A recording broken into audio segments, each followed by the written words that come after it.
Bonjour et bienvenue dans cette vidéo où je vais vous présenter donc ma Kawasaki Z900 bridée en A2 parce que j'ai le permis A2 malheureusement avec nouvelle loi tout ça. Et je vais vous expliquer pourquoi j'ai choisi ce modèle. Donc c'est le premier modèle sorti de la concession Kawasaki DG Moto à Magenta, Épernay. Et en tout cas on retrouve l'essentiel de la Z900 normale en 125 chevaux.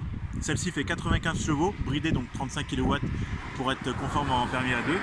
Il y a 2-3 petites choses qui changent que Kawasaki ont apporté pour justement que ça soit possible d'avoir une moto en A2.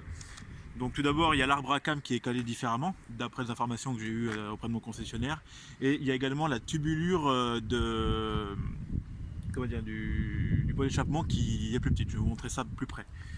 Donc sur ce modèle 2018, la peinture du réservoir n'est pas brillante comme sur les autres, mais c'est un noir mat pailleté. Le garde-boue est noir au lieu d'être vert et la lèvre de phare est noire au lieu d'être verte également. Je vous invite à venir avec moi donc regarder un peu plus près 2-3 fonctionnalités. Je vais d'abord vous montrer les fonctionnalités du tableau de bord. Donc c'est le tableau de bord qu'on retrouve sur la Z650. La Z650 c'est la moto que j'ai eue juste avant. Et donc voilà, je fais 1m81, pas loin de 110 kg, et c'était vraiment une trop petite moto pour moi. Quand j'ai su que la Z900 pouvait être bridée en A2, je suis allé chez mon concessionnaire qui m'a fait une offre que je ne pouvais pas refuser. En clair, il m'a repris ma moto au prix que je l'avais achetée. Et du coup, j'ai commandé celle-ci, donc je l'ai depuis 2 jours. Alors, au niveau du tableau de bord, donc on retrouve un voyant de clé codée de dissuasion, enfin un voyant de clé codée qu'il n'y a pas sur la Z650. L'effet carbone est toujours, mais est mieux travaillé que sur la Z650 que j'ai pu avoir. Donc au niveau du tableau de bord, on a d'un côté le plein, le niveau de réservoir, d'un autre côté le température, indicateur par engagé, vitesse, heure. On peut modifier l'animation des aiguilles en faisant une simple pression sur ces deux boutons. Donc c'est-à-dire c'est les aiguilles du compte-tour, on peut modifier. Donc ça c'est la première animation. Voilà, ça change un petit peu, on met ce qu'on veut. Hop. Voilà, enfin après chacun voit midi à sa porte selon les préférences. Moi je préfère une seule et unique aiguille. Donc quand ça clignote c'est le light shifter, donc ça permet de dire tiens il faut engager le rapport suivant parce que voilà, la moto est trop en haut régime pour avoir une conduite éco. Il y a un indicateur de conduite éco. Voilà, maintenant je vais reprendre la petite caméra si vous voulez bien, mademoiselle. Alors donc voici donc en couleur verte Kawasaki la Z900 A2. Donc au niveau des tubulures d'échappement, donc du collecteur, les tubes sont beaucoup plus petits puisque celle-ci, on rappelle, est bridée. Et donc au niveau du son, ça se ressent un petit peu. Je vous ferai écouter ensuite.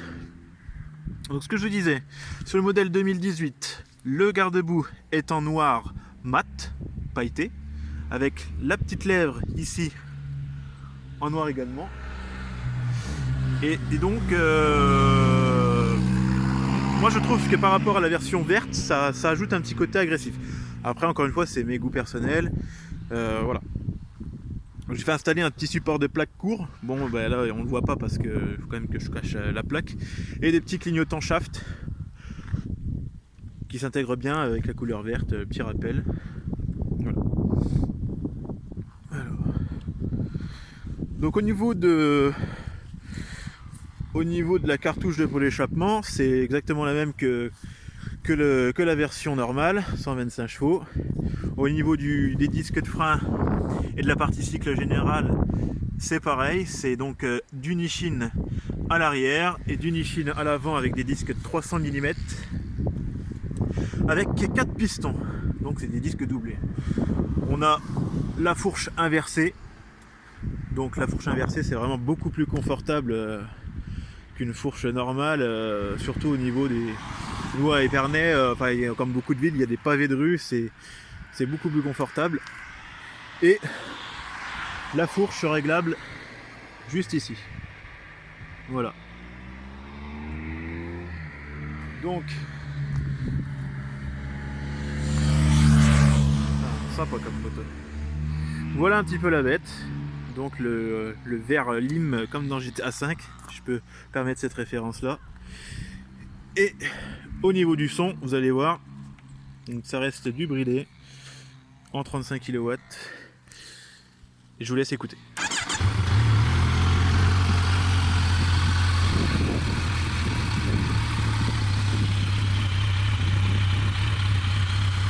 Donc la moto est dotée d'un starter automatique, donc, qui préchauffe la moto en la faisant monter dans les tours. Hein. Quand on monte dessus et qu'on pose la main dessus, le starter automatique ralentit. Parce que c'est un starter automatique lié à la poignée. Au niveau du son, voilà ce que ça donne.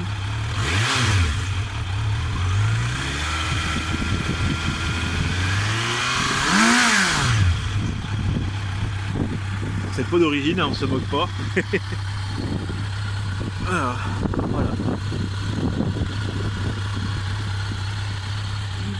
Donc concrètement, par rapport à la Z900 classique, bah, c'est surtout 30 chevaux en moins de base. Et puis, bah forcément, elle est moins puissante, hein, puisque celle-ci est bridable à 2.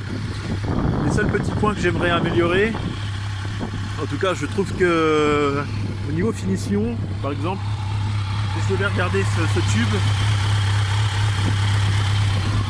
je trouve que le petit filet là, juste ici, pour ma part, je le trouve disgracieux.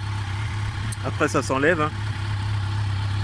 Le noir mat, il faudra que je pense à le protéger parce que c'est sujet à des rayures.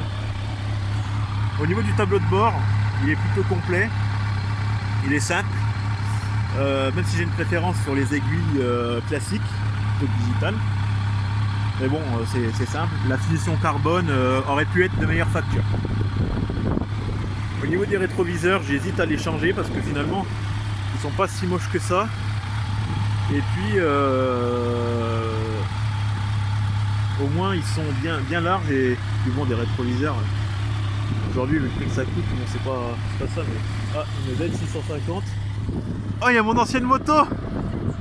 C'est la mienne. C'est celle que j'ai vendue. Donc c'est comme quoi, je viens de faire une vidéo en expliquant que j'ai vendu une Z650 et celle qui passe là, c'est celle que c'est mon ancienne bécane. Voilà, c'est marrant. Voilà. Donc qu'est-ce que je peux dire d'autre? Le capot de selle, enfin la selle, elle s'enlève avec la clé. Il y a juste une petite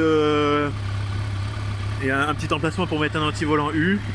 Rien de bien folichon. Au niveau du réservoir, donc il n'y a pas de boulon, ça fait sobre. Les clignotants avant, donc c'est prévu que je les change.